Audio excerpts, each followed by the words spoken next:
Daily Words of God. God's attitude toward those who run away during His work. There are people like this everywhere. After they have been certain about God's way, for various reasons, they depart in silence, without a goodbye, to go off and do whatever their hearts desire. For the time being, we will not get into the reasons these people leave. We will first take a look at what God's attitude is toward this kind of person. It is very clear. From the moment these people walk away, in God's eyes, the span of their faith is over. It is not the individual person who ended it, but God. That this person left God means that they have already rejected God, that they do not want Him anymore, and that they no longer accept God's salvation. Since people like this do not want God, can He still want them? Moreover, when such people possess this sort of attitude, this view, and have grown determined to leave God, they have already aggravated God's disposition. This is despite the fact that they may not have flown into a rage and cursed God, despite the fact that they may not have engaged in any vile or excessive behavior, and despite the fact that these people are thinking, if there comes a day when I've had my fill of fun on the outside, or when I still need God for something, I will come back. Or if God calls on me, I will come back.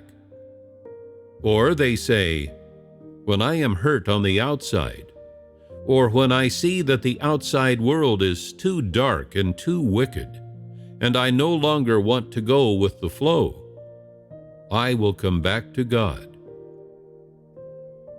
Even though these people have calculated in their minds when exactly they will come back, and even though they have tried to leave the door open for their return, they do not realize that no matter what they believe or how they plan, this is all just wishful thinking.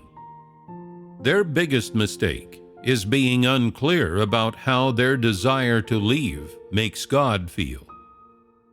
From the very moment they decided to leave God, He completely abandons them. By then, He has already determined the outcome of such a person in His heart. What outcome is that?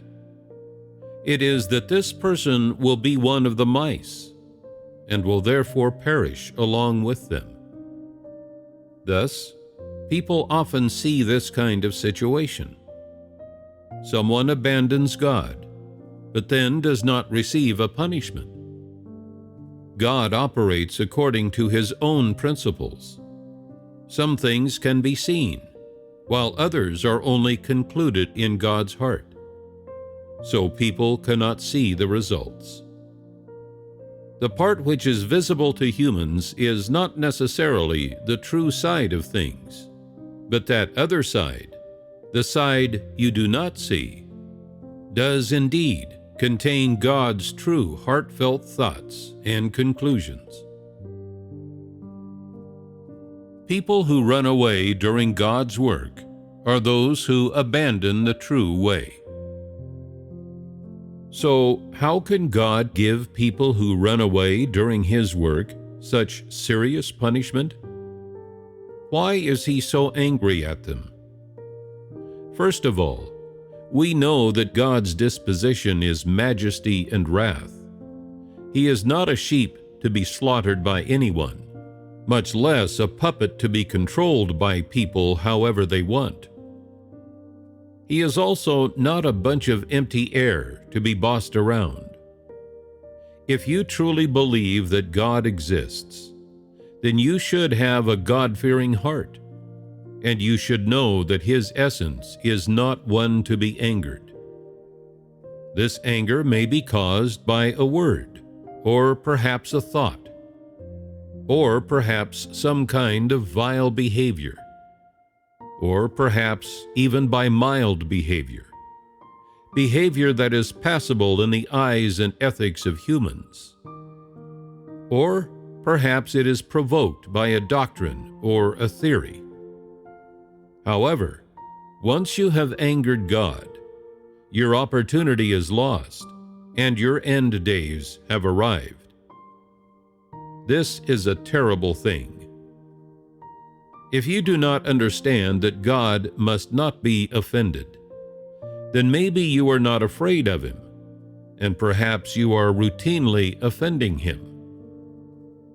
If you do not know how to fear God, then you are unable to fear God, and you will not know how to put yourself on the path of walking in God's way, fearing God and shunning evil. Once you become aware and are conscious that God must not be offended, you will know what it is to fear God and shun evil. Walking in the way of fearing God and shunning evil is not necessarily about how much truth you know, how many trials you have experienced, or how much you have been disciplined. Rather, it depends on the sort of attitude you have toward God in your heart, and what essence you express. People's essences and their subjective attitudes, these are very important, very crucial. As for those who have renounced and left God, their contemptible attitudes toward Him and their hearts that despise the truth have already aggravated His disposition. So, as far as He is concerned, they will never be forgiven. They have known about God's existence, been informed of the news that He has already arrived, and even experienced God's new work. Their departure was not a case of being deluded or muddle-headed, much less were they forced to leave. Rather, they chose consciously and with a clear mind to leave God. Their departure was not a matter of losing their way, nor were they cast off. Therefore, in God's eyes, they are not lambs that strayed from the flock, let alone prodigal sons who lost their way. They departed with impunity, and such a condition, such a situation, aggravates God's disposition. And it is out of this aggravation that He gives them hopeless outcomes. Is this kind of outcome not frightful? Therefore, if people do not know God, they can offend Him. This is no small matter.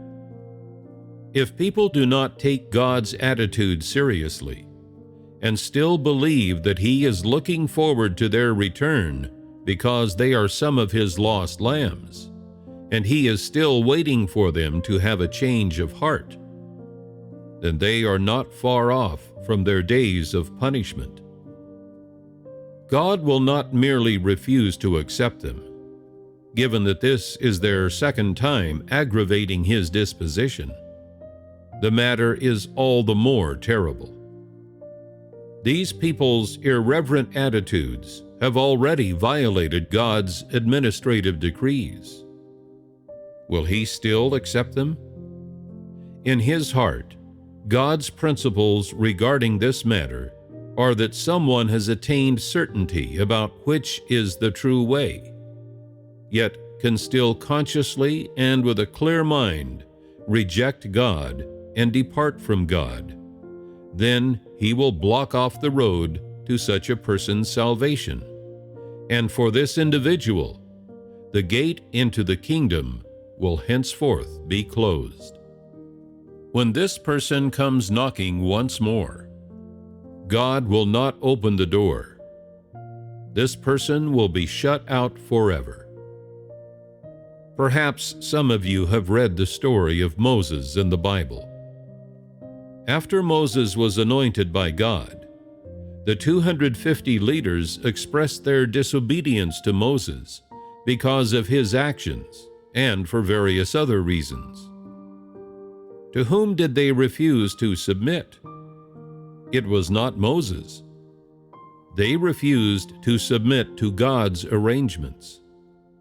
They refused to submit to God's work on this issue. They said the following: "You take too much on you, seeing all the congregation are holy, every one of them, and Jehovah is among them." Are these words and lines very serious from a human point of view? They are not serious. At least the literal meaning of these words is not serious. In a legal sense, they do not break any laws because, on its very surface, this is not hostile language or vocabulary.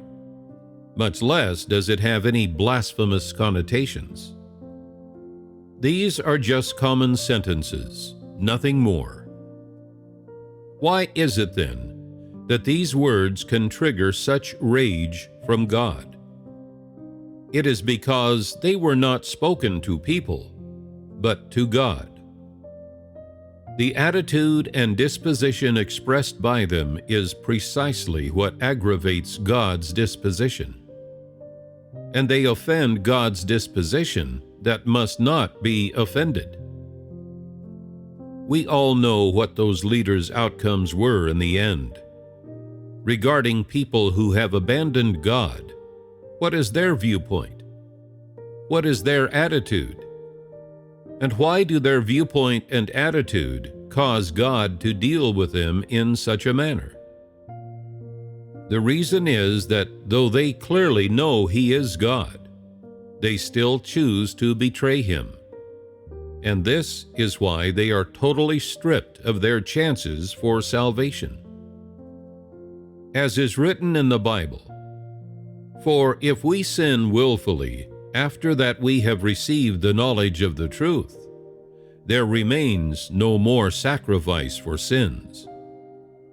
Do you now have a clear understanding of this matter?